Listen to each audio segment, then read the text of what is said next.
Good morning mga kabahay and welcome back po dito sa aking YouTube channel. So dito tayo ngayon sa Centrina, Alaminos para ipakita sa inyo ang pinakamalaking unit na ino-offer nila dito sa project nito. So yun po, nasa harapan natin. By the way, ako nga pala si Chad Ricafort sa Poco Real Estate Broker at nanonood po kayo ngayon ng aking house tour for Lavin Single Attached. Okay, so si Lavin Single Attached ay meron pong minimum lot area na 145 square meter and a floor area of 181.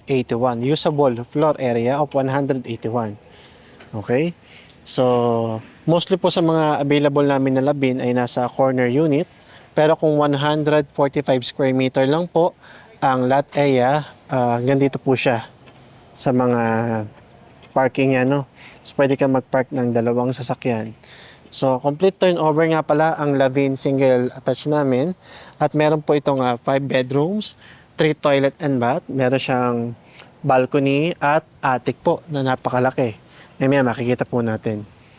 So, medyo overexposed lang po yung ating shot kasi nga po nakatutok siya sa afternoon sun itong bahay na to. So, complete turnover and available through bank financing. So, kung mga 145 square meter na lot area, meron ka pong 2 meters pa na setback dito, ano? So, ayan. So, dito naman po, mapapansin po ninyo may firewall na siya. So, kaya po siya tinawag na single attach. So, hanggang dyan po yung property line po. So, dito naman tayo sa kabilang side. Para makita naman natin yung kanyang parking. So, sementado na rin po siya katulad nito. Nandito po yung kanyang septic tank. And then dito sa likod, ayan, meron pa po siyang space din ano, na pwede mong gawing laundry area and may sliding door po doon. So ito po yung firewall kanina nakita po natin. Okay, so dito po tayo. Pasok naman tayo ngayon sa main door. By the way, kung interested pala kayo mag-inquire po sa akin through Facebook, pwede niyo po kontakin sa akin Facebook page na Open House by Chad Ricafort.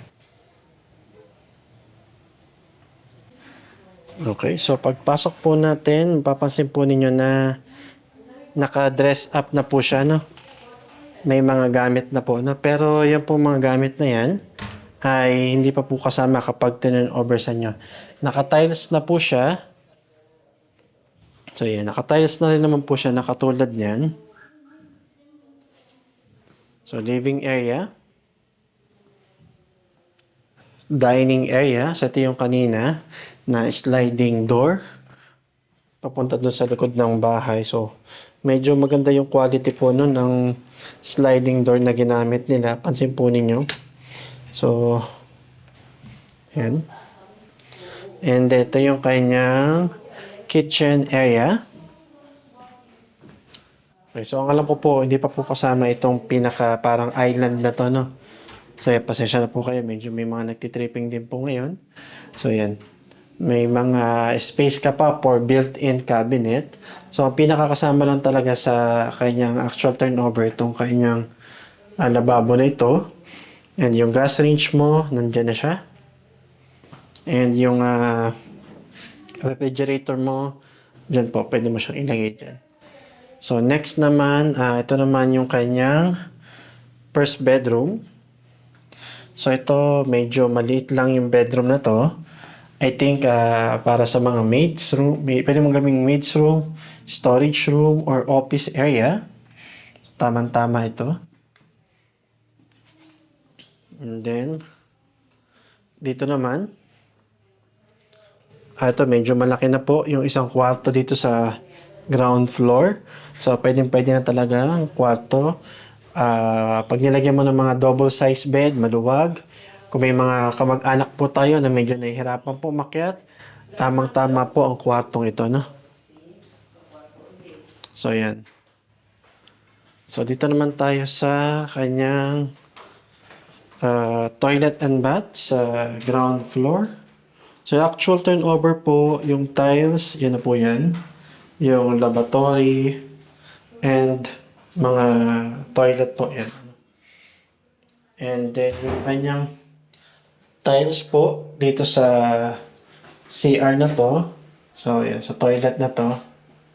Ayan, ganyan na po siya. And may mga, pwede ka pang lagayan po ng mga toiletries mo dito.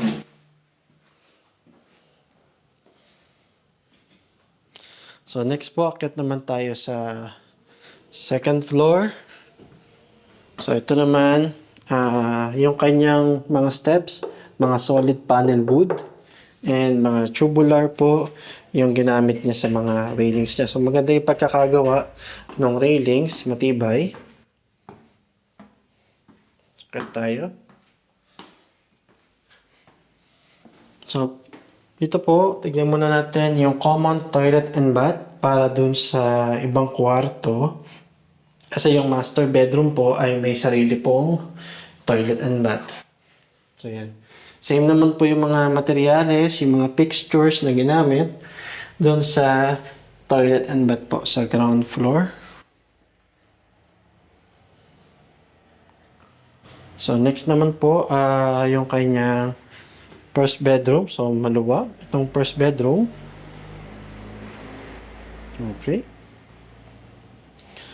I think mga queen size, maluwag pa rin naman. May space ka pa rin dito for built-in cabinet. May space ka na rin for window type aircon. Ang alam ko may mga butas na po yan talaga. And may outlet ka.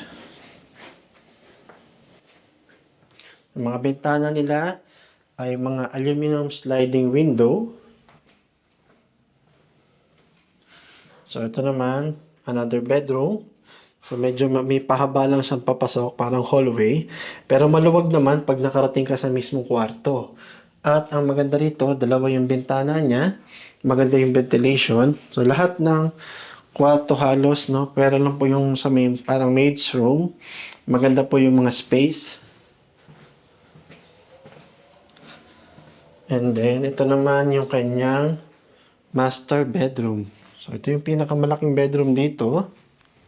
Siyempre, meron ka pang parang maliit na, hindi siya hindi siya bintana na nabubuksan. Naka-fix po siya, pero yan, nagbibigay siya ng magandang lightings, design dito sa kwarto. So, I think queen size bed ang nilagay nila, pero kung mga king, malaki pa rin naman, maluwag. Malalaki po yung mga side table na nilagay nila kabilaan. Pwede ka pa maglagay ng malaking TV dito, kahit mga 50-inch. Tama-tama yan. So, dito naman. So, ito, pakita ko lang din sa inyo. Merong provision for built-in cabinet. So, tras tayo konti. So, yan. Provision for built-in cabinet. Pero yung mga cabinet na yan, wala pa po yan. Kapag turn over na po itong si Lavin. So, toilet and lavatory. So, medyo maganda to. Hindi ko lang sure kung ganito siya aganda talaga kapag turn over. And, pero maluwag itong toilet niya. So, pansin po ninyo. Okay, maluwag. And, maganda na rin yung mga tiles, design. At meron ka pang parang lagayan ng mga sabon dito, toiletries. So, ayan. So, same naman yung mga fixtures na ginamit. Dito pala medyo iba yung toilet nila. So, I hope ganyan na siya kapag turn over sa inyo na.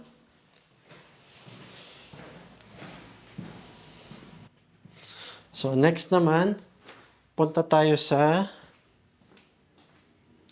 balcony. So, bago tayo dumiretso doon sa attic. So, maganda rin yung sliding door na ginamit. So, yung balcony nila, naka-tiles at may railings. So, maganda yung railings niya. Mukha namang matibay. Okay. And, ito naman. So, akyat naman tayo sa attic. So, parang 3-story siya. Yung attic kasi niya malaki. Yung mga steps na ginamit sa hagdan, same naman ng materialis kanina pinakita natin. So, ito yung napakalaki niyang attic. So, yan. O, diba? Naglagay pa siya ng parang family area. So, pag may meeting kayo ng family mo, so yan, pinapatawag ko po ang lahat ng miyembro ng pamilya. So, pwede dito. So, yan. Secret meeting. So, maraming bintana. So, kahit po mababa ang kisame, sigurado naman po na hindi siya magiging mainit. Ano? Yung second floor pala, tsaka yung attic, naka vinyl planks. Yung kanyang sahig. Okay? So, kumusta po? Napakaganda ba ng ating model unit na si Lavin? Diba? So, biggest unit namin dito sa Centrina Alaminos. Very aesthetic and design sa labas. Wait lang, labas po tayo. Okay? So, ayan.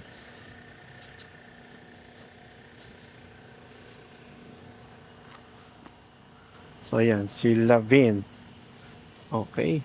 So, dito pala sa Centrina Alaminos, napakalapit ito sa mga malls like SM San Pablo, sa bayan ng Alaminos. At along highway po siya. Sa accessibility going sa Manila, possible bumilis po ang accessibility going sa Manila kapag natapos na po yung TR4 o yung expressway mula Santo Tomas hanggang sa Lucena. And ayan. So sa ngayon po, phase 2 na po ang ginagawa nila. Yung phase 1 nila, mabilis pong na-sold out. Lalo itong mga big unit nila. So limited lang po talaga inventory natin. So kung nagustuhan niyo po ang video nito, please paki-share, paki-like at mag-subscribe na rin po kayo dito sa aking YouTube channel para ma-notify kayo pag may mga bago akong videos. Sa amenity pala, meron silang basketball court, clubhouse, swimming pool. Hindi pa lang po tinatayo, pero sa mga ibang project nila like Centrina Calamba, napakaganda naman po ng naging development ng mga amenity nila. So kung gusto niyo po mag-reserve sa about property na in-offer ko, mag-reserve na kayo. Dahil ang property, patagal ng patagal, pamahal ng pamahal, palayo ng palayo. Yun lang po at maraming salamat.